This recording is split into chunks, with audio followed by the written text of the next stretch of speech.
Hey everybody, 16,000 hours. Do you know how long that is? That's the total amount of time your child will spend in a classroom from kindergarten all the way through 12th grade. 16,000 hours.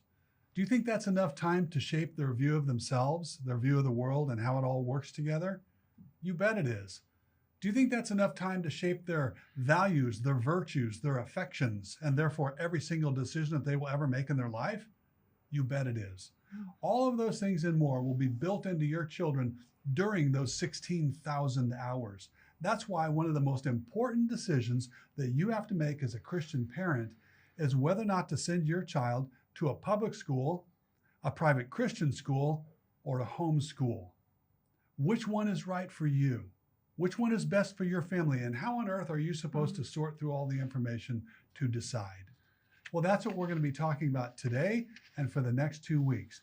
Today, we're going to focus in on public schools, and we're going to evaluate what's important in that decision-making process there. So stay with us for the rest of the show, and we'll unpack this together. I would say I've always been very confused with my gender identity. Abortion can be another word for mercy. People are suffering. Could put People are dying. half of Trump supporters into what I call the basket of deplorables. Collapsing. Every city in the United States has become much That's the solution.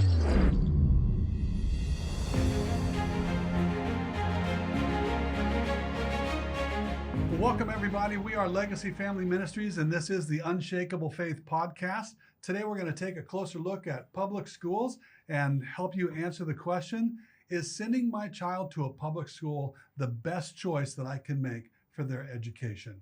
I'm Dr. Steve Hubler. I'm Amy Sun. And I'm Melissa Hubler. And if you would like to get to know us better, we are Legacy Family Ministries, and you can find us on our website at legacyfamilyministries.com. We also have an app that you can download in the Google Play Store. It'll be in the Apple Store soon. But there you can find all of the free resources and tools that we have to help you to raise your children in the Lord. And please help us help more Christian parents build the faith of their families by liking this video, sharing it with a friend, and hitting that subscribe button below. So the first thing that we have to do to crack this huge egg we're going to crack today and to kind of set the table for our conversation is to clarify a few things. First, I want to clarify exactly what it is we're trying to help you do. And second, I want to clarify kind of our approach and our mentality as we're trying to do that. So first, and our goal for today's conversation is pretty simple. And that is to provide you with the information that you need and maybe wouldn't have time to track down on your own. That's going to inform your decision about what is the best educational option for your kids. Should you enroll your children in a public school or a private Christian school or homeschool? So that's the first thing. Second thing, and this is very, very important, this is kind of our attitude and our approach as we bring this to you. We understand that it is not our job to tell you where to send your kid to school. It's not our right. It's not our responsibility. That is your God-given responsibility as their parents. So all we want to do is support you in that process of choosing. We want to be a resource for you so that you can make the best decision possible for your family and for your kids. Okay? So we've got our own opinions. They may come out in the conversation. Everybody's got their own biases, but just to be fair, we'll do our best to tell you when we're, I guess, airing one of those biases so you can evaluate that however you want. But mostly, like I said, our goal is to be a resource to you. It's your responsibility. We respect that. And I say this because I know in the past, this question about homeschool, private school, public school, it's literally split churches before. So my point is not to cause division. My point is to give you resources that you may not have so that you can make the best decision possible for your family. Well, and as far as why are we broaching this subject? What do we bring to the table with that? Amy and I are both educators. We both have our bachelor's in elementary education. I taught for 7 years in 2 states in 3 different grade levels. And so there's a wealth of knowledge there that is related to the public school system that we want to be able to just have that conversation with you so that you can see public school, is it good, bad, or other? And we both grew up in Christian schools until high school, and then we went to public high school. We each have 3 children. My children started out in the public charter school realm and then switched to Christian school. And I've taught 23 years. Most of those were in the Christian school, but internationally, so all around the world, not just in America, and 1 year in the public school system. So. And I never went to a private school in my life. You're all public I school. was a public school kid all the way through. Of course, that was a million years ago, I think. So, things are a lot different now than they were back then, culturally and stuff in the schools. But yeah, so I come at this mostly from a pastor, a teacher, a discipler. So hopefully that we can give you the tools that you need to make a good choice. But I think the best place to start in a conversation like this is always to start with the Word of God. That gives us our foundation, kind of that starting point for understanding anything that we come across. And there's a verse that I picked out that I thought was really, really good for this, because it's one of those short but very loaded verses. And that is Ephesians chapter 6, verse 4. A little bit of context. Of course, Ephesians was written by the Apostle Paul. It was written while he was in prison in Rome. He wrote it to the Christians who were in the church in the city of Ephesus. That's why they call it Ephesians.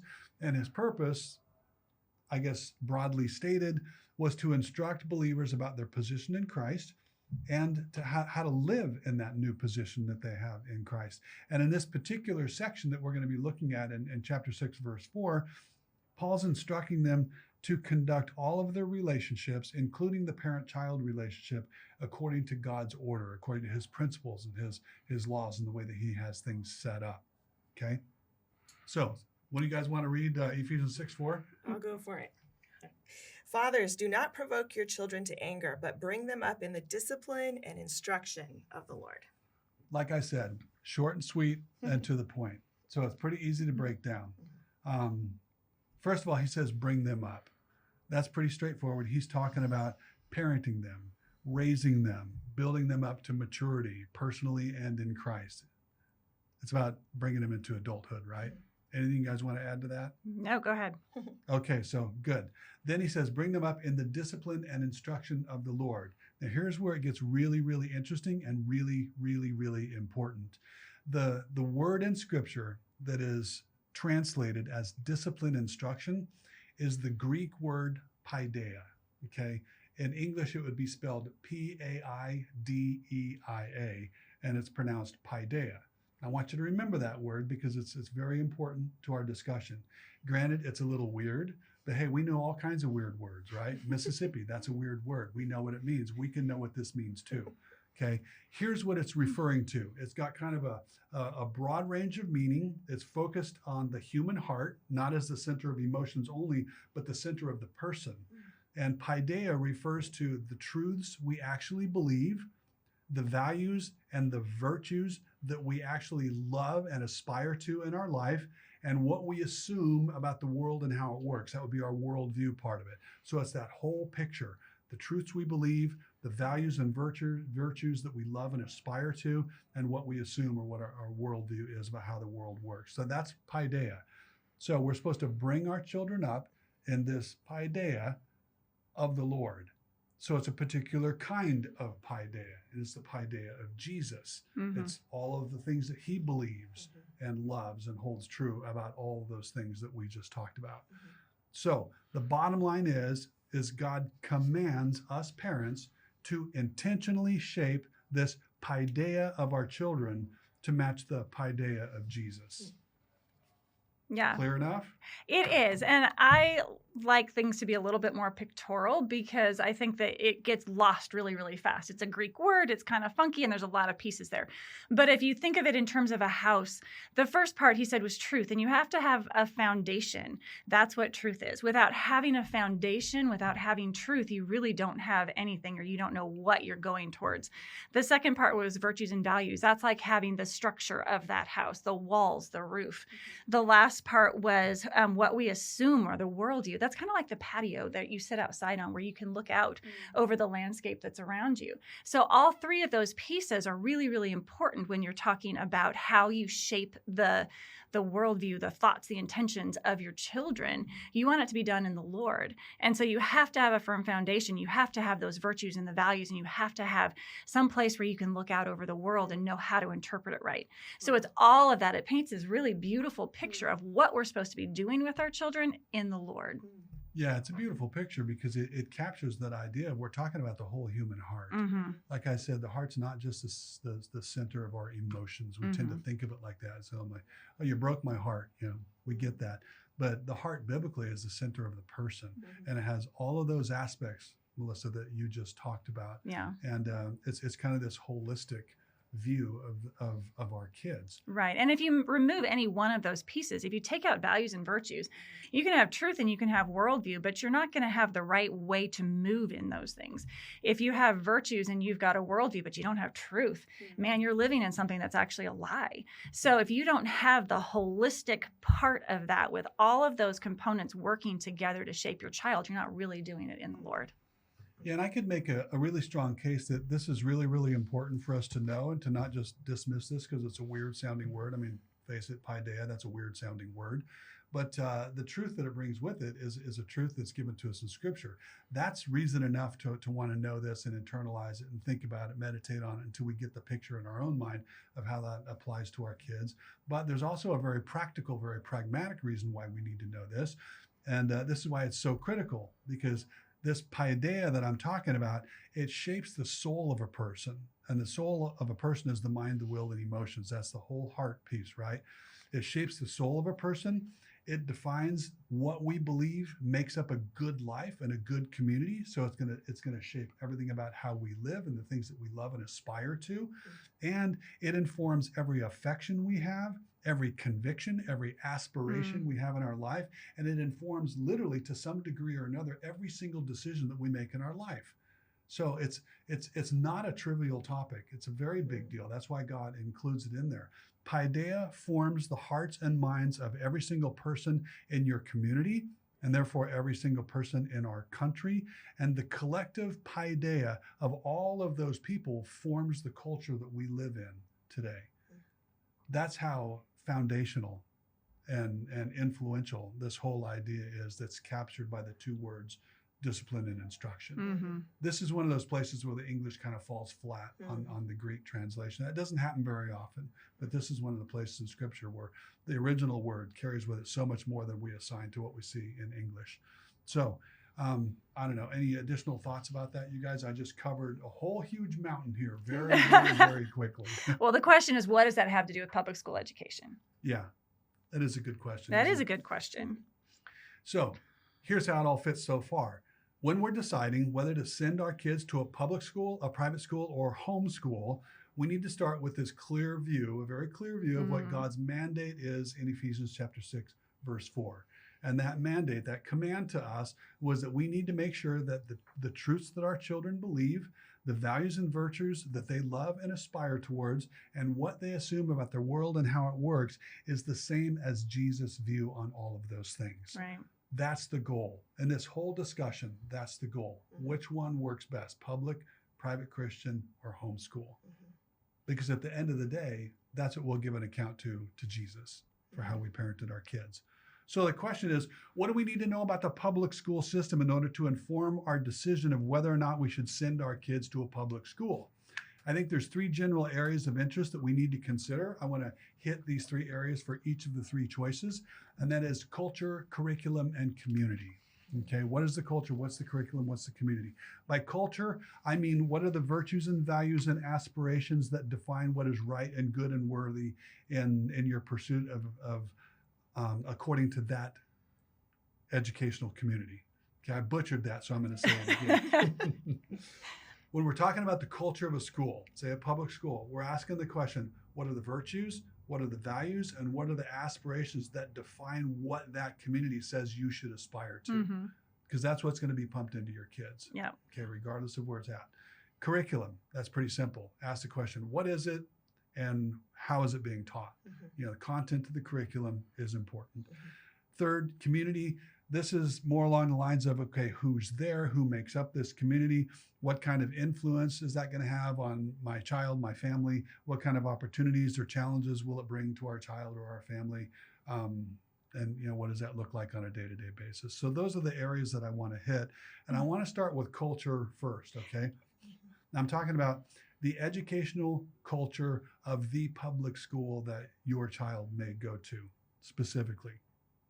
What is the educational culture of our public school system in America? Because that's going to impact the one that your kid's going to go to. And how should that factor into our decision about whether or not we should send our kids to that particular school?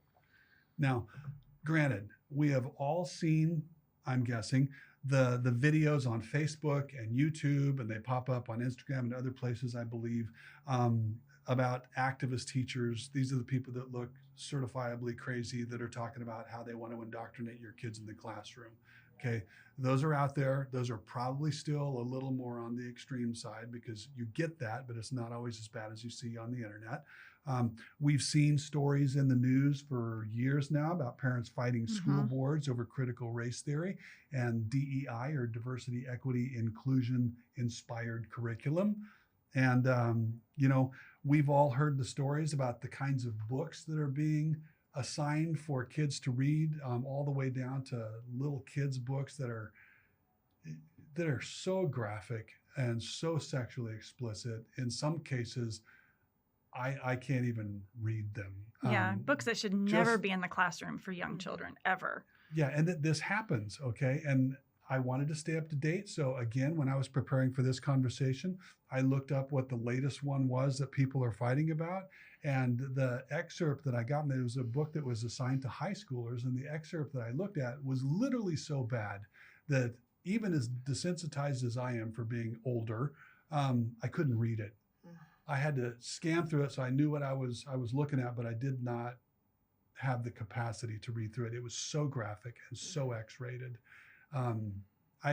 I don't see any value in that personally for classroom, right, but it's considered literature happening for the classroom. So I want to acknowledge that all those things are out there and they are in the public school system, and those are all very, they're extremely important for us to talk about in the right place and at the right time.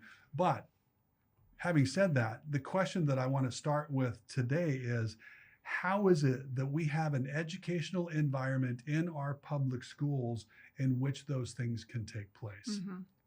How do we have that environment? How did the culture get there? Because since it is there, we have to deal with it if we're thinking about sending our kids to those schools. In order to answer that question, we have to look at the big picture of education in America. And I recognize for any of those of you out there that have actually studied this, this is just a snapshot. I don't intend to be completely exhaustive in my description here. It would get long and boring and you'd all click off onto another video. So I'm not going to go there. I'm just going to give you the snapshot so that you can see the information that you need to know in order to work through this. So roughly speaking, for about the first 100 years of our country, the education of our children was the domain of family and church, okay? It was family and church that basically decided how it was going to go and pulled it off on a day-to-day basis. Now, in that environment, the education that our kids received followed a philosophy that was born out of Greek and Roman and Hebrew cultures. Now, generally speaking, it's what we now refer to as a classical education, and it focused on developing specific virtues such as courage, moderation, justice, and wisdom. And it also focused on developing the skills necessary to identify truth and pursue these virtues in their various expressions in our culture. In other words, they taught critical thinking skills so that you could think and evaluate and decide for yourself, so that you could take the virtues that were instilled in you and live them out in your work, in your family, in your relations with other people, so on and so forth. So that was classical education. Now, like I said, that's a super simplified description. But the fruit of this education, what we got in our kids, was a paideia in them that was consistent with traditional Western culture and basic Christian principles, okay? But then, during the end of the 19th century and the beginning of the 20th century, an extremely significant change took place, okay? The US government established a free, compulsory education system that we now call the public schools. So public schools are actually government schools. I don't say that to disparage them. That's just the fact of what it is. Public schools are government schools. And the people in the government who have had by far the greatest amount of influence in running these schools for the last 100 years are the progressives, or the political liberals. And over the past 100 years, they have successfully replaced the classical approach with an approach that is more secular and humanistic. And by replacing that approach, they have replaced the kind of paideia that they are forming in our children through that educational system. It's no longer one that reflects traditional Western and Christian values that are consistent with the paideia of Jesus. Instead, the new paideia is one that reflects the principles of cultural Marxism and secular humanism. And here's the way they did it. Once again, still very important as far as our decision-making process goes. They didn't start with the curriculum. And I say that because that's where I tend to look. That's where most of us tend to look. Most of the Christian parents I've talked to, matter of fact, without exception, every Christian parent I've talked to about this starts with looking at the curriculum. But we ought to know they didn't walk into the classroom one day and swap out all of the old classical lessons for new lessons that blatantly taught cultural Marxism and the principles of secular humanism. It didn't go like that. Instead, they changed what is called the pedagogy that drives education. Now, once again, another weird word. If you're not a teacher, you don't talk about pedagogy big words much, but it's an important word, okay? All pedagogy means is the philosophy, the methods, and the purposes that shape the way education is accomplished in the classroom. So it's the methodology, it's the why, it's the how, it's that whole thing. And once they changed the pedagogy, they changed the hearts of the teachers. And once they changed the paideia of the teachers, they changed the culture of the educational environment. And once they changed the culture of the educational environment, they were able to change the paideia that was being produced in our students. Right. So essentially, it's something that was a change that happened slowly over time. Right. So you look at something that started 100 years ago, but we're really seeing the effects of it within the educational system today. Yeah, it actually took about 50 some years for the new pedagogy and the new paideia to start to show up. And then it started very slowly. And now we're seeing it to degrees at an increasing rate. Yeah. And you see, when you do that long enough, it's like I said, we've been at this 100 years in this country. Most people don't even know it's been going on. But when you do that long enough, you see the changes that are taking place in our culture today. I mean, for those of us that are a little bit older, it's easy to say, wow, what happened? It's like overnight. It's like, no, this is the culture of the educational system that has been bred in for a century, basically. Yeah. And it's important for us to know that the replacement of the paideia that was being produced in our kids to the paideia that's being produced in them now was intentional. This was not accidental. This is an educational philosophy that they wanted in the schools. Generally speaking, the educational environment in our public schools has been specifically crafted over the past 100 years or so to produce a paideia in our children that is consistent with secular humanism and cultural Marxism instead of the paideia that God calls us to in Ephesians chapter 6, verse 4. So when we consider the possibility of enrolling our child in a government school, wisdom requires for us to appropriately consider the potential influence of this kind of culture on the formation of our kids' paideia. Yeah. And largely when you're looking at a school, public school specifically, what you need to look at is who's the principal that's in charge of that school. Because the principal is in charge of who's getting hired. They're the ones that are bringing in a lot of the different curriculum pieces or accepting if the state's requiring certain things, how it's being taught and what the emphasis is on that. The principal is a key person. I taught in 3 different schools over the time that I was in public schools, and the principal has everything to do with the culture of that school. So it's important as parents to know that, but then also to know who is on the school board, to be going to those school board meetings and to have a voice into what's going on, because you can also be a part of affecting the culture of those schools. We were talking earlier about Lance Wallnow, and he's got his 7 mountains of culture that he talks about. And one of those mountains of culture is education. And if as parents, we abdicate our responsibility to that mountain of culture, we've now just given it away and we're accepting whatever's there.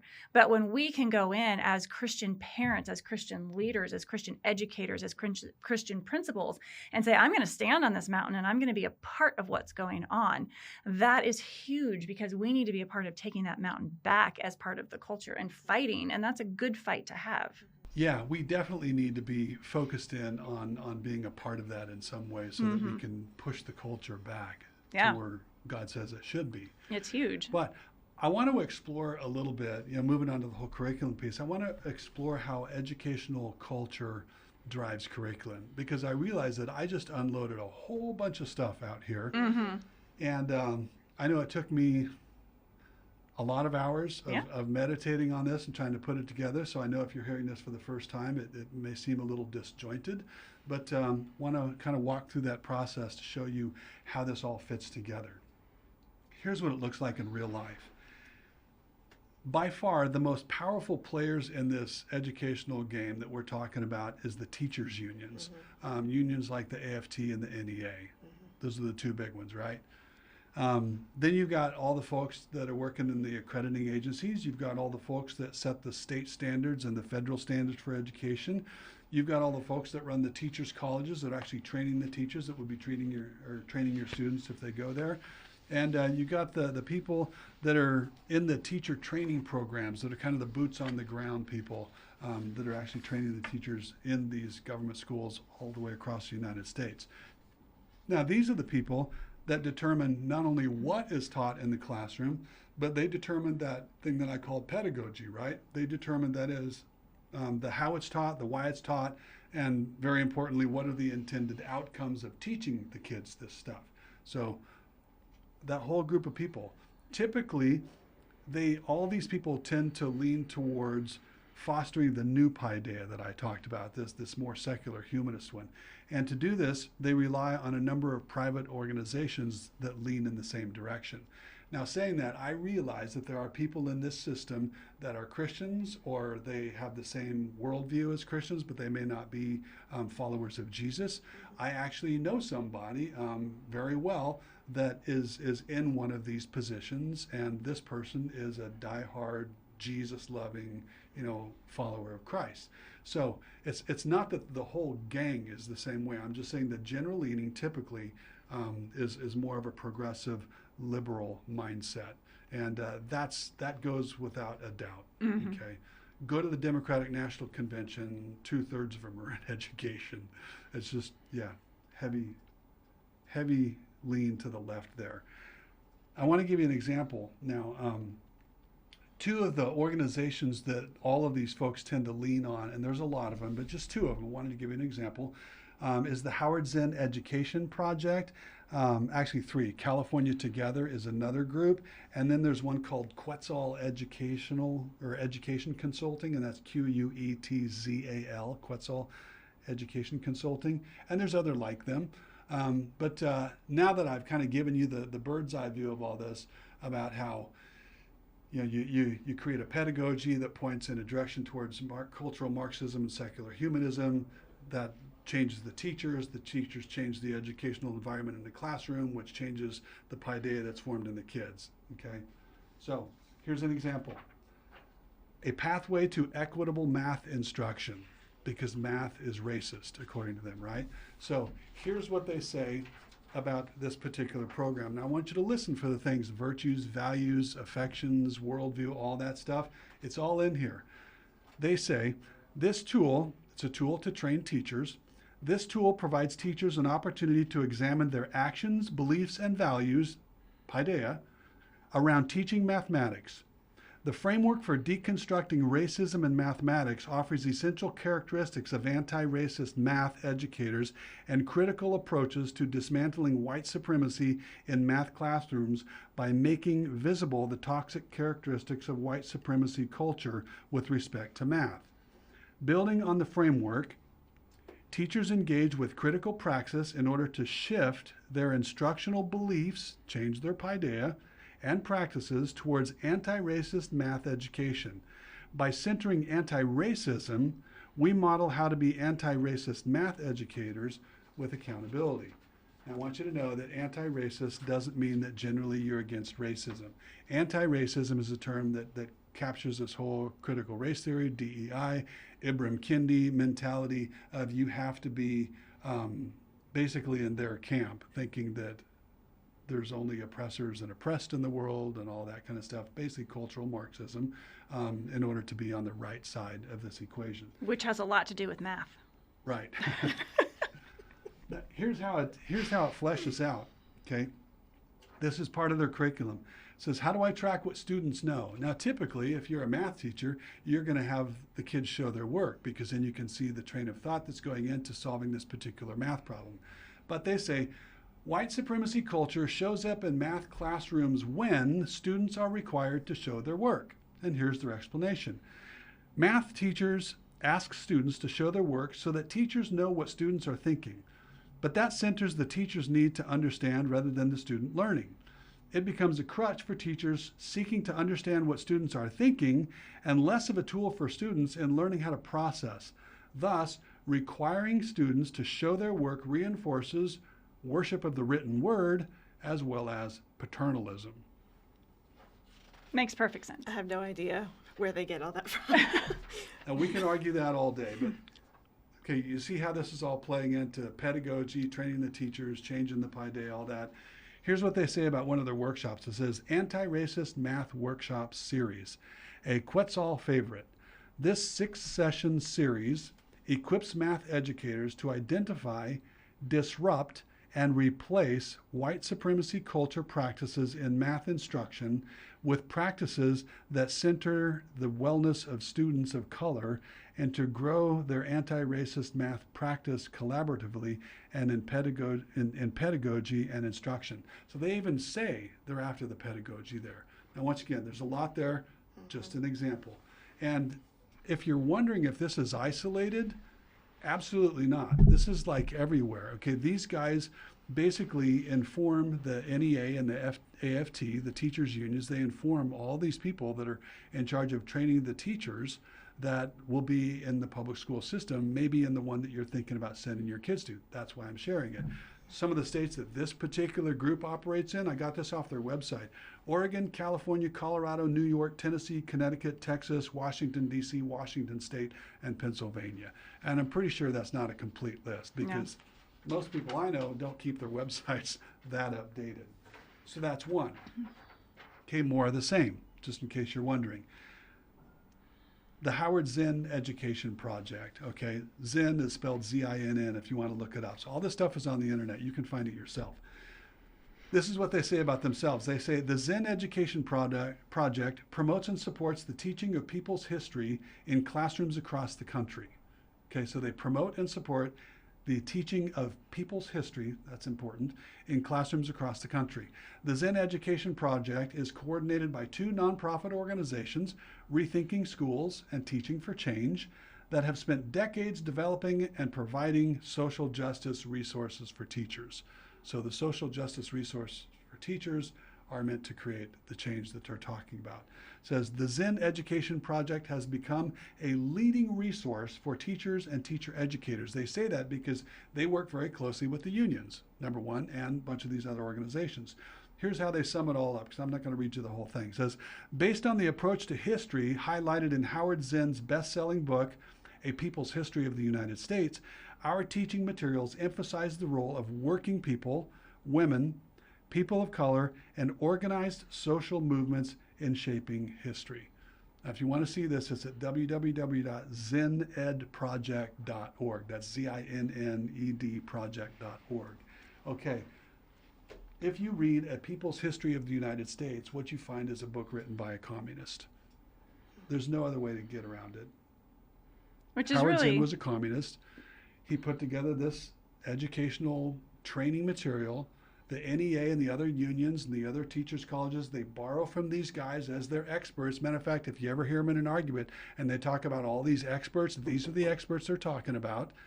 They bring that in, they train the teachers set the culture of the classroom, and that's what you're walking into, basically. Yeah, so we've got culture and we have curriculum, and where all of that's being pushed. Mm-hmm. And once again, I dumped an entire load of stuff out there, a lot of information to sort through. But it's important that we sort through it, because this is the culture that's influencing the curriculum.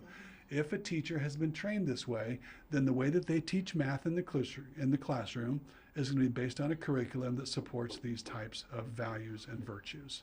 And not just math, but literature and history and science. All of the Right. curriculum components are the same. You can hear how deceptive it is, because that last one, just listening through it, you might listen to it and say that doesn't sound that bad, but you don't know the background of it, the communism that's in the background of it. You really need to do your research.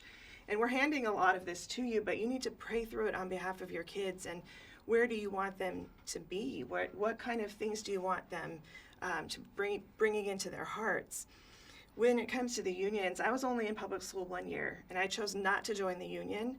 This is a long time ago. The pressure on me from that school to join the union was so intense. I was completely blackballed from the school, from having any friendships or relationships with the other teachers if I didn't join the union. That is an incredibly important thing. Push. It's very, very powerful. And it's hard for a teacher to stand against that. And I was only there 1 year. The pressure was so intense. I didn't want to continue with it. Yeah, we had the same fight when you went into the school that you started teaching in California. We did. And there was a legal way for us to opt out of the union, but they did not make it easy, and they were not nice about it. No. But yeah, we made the same choice that I didn't want my money to go towards the unions. I wanted to be a Christian influence in the classroom. I wanted to be able to stand in there and to be able to pray over these students and to be able to have a voice that was different from what the world was bringing. But I was not going to have my money that was going towards the unions because these are the things that they're bringing into that classroom. Yeah, and I realized that at this point in the conversation, you may be thinking, well, Steve, it sounds like you're trying to talk me out of sending my kids to public school. It's not my point. Here's my point. I realized that some of the stuff I went through very quickly. Some of it seems like more intellectual heights than it is street level. But this is the kind of stuff that we don't normally know when we're walking into the decision-making process. So my point in sharing all this is not to tell you this is not the place for you and your kids. I don't know. That's between you and Jesus. I'm telling you this because this is the reality of the situation of the government schools in our country. Yeah. And what it comes back to, Melissa, you were talking about it earlier, you've got to be the detective. This is the culture of government schools in general. If you're going to send your kid to a public school in your neighborhood, go find out who the principal is. Yeah.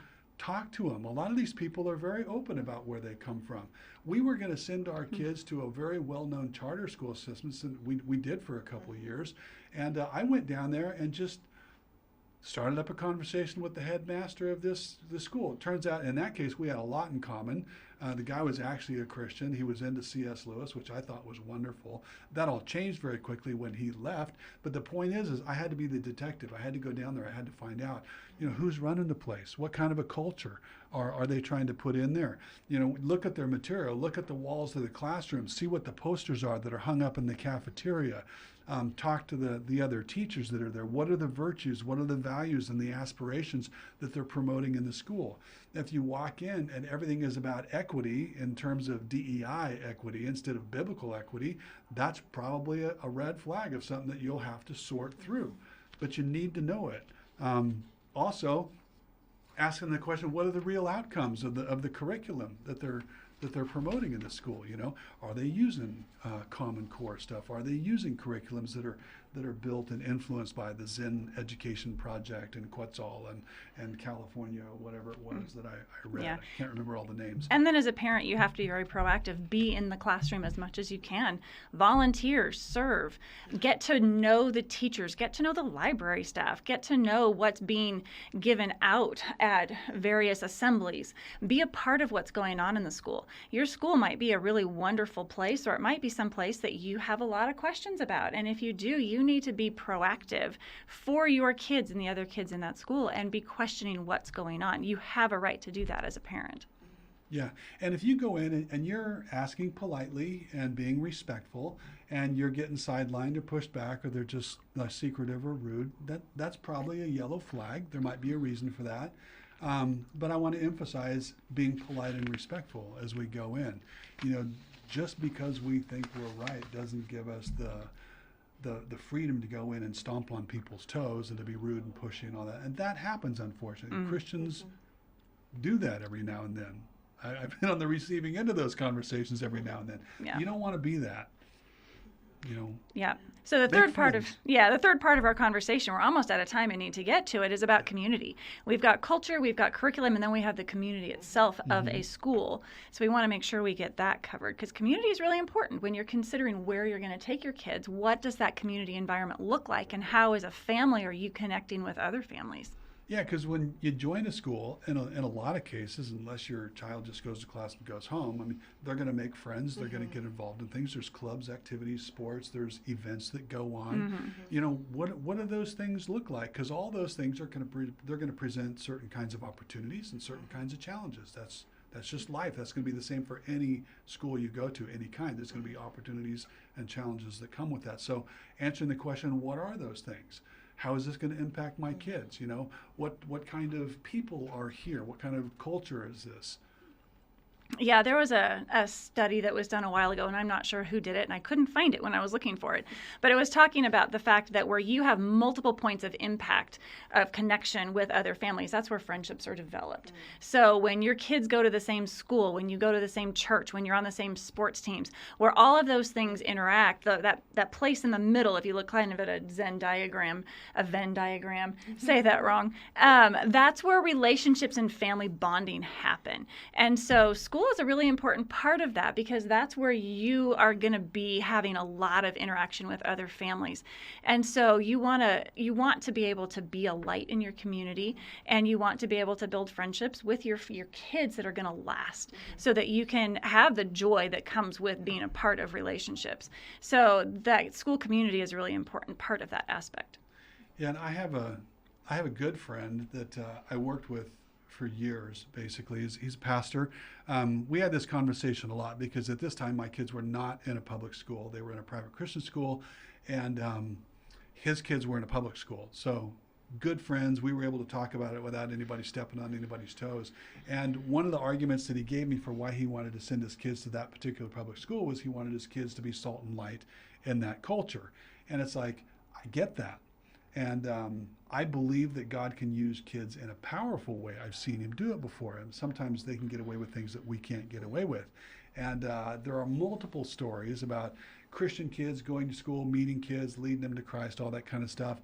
But and I want to acknowledge that is possible. What you have to weigh it against is sending your kid in as a missionary in an environment that is weighted so heavily against them that it's definitely a David and Goliath sort of a scenario.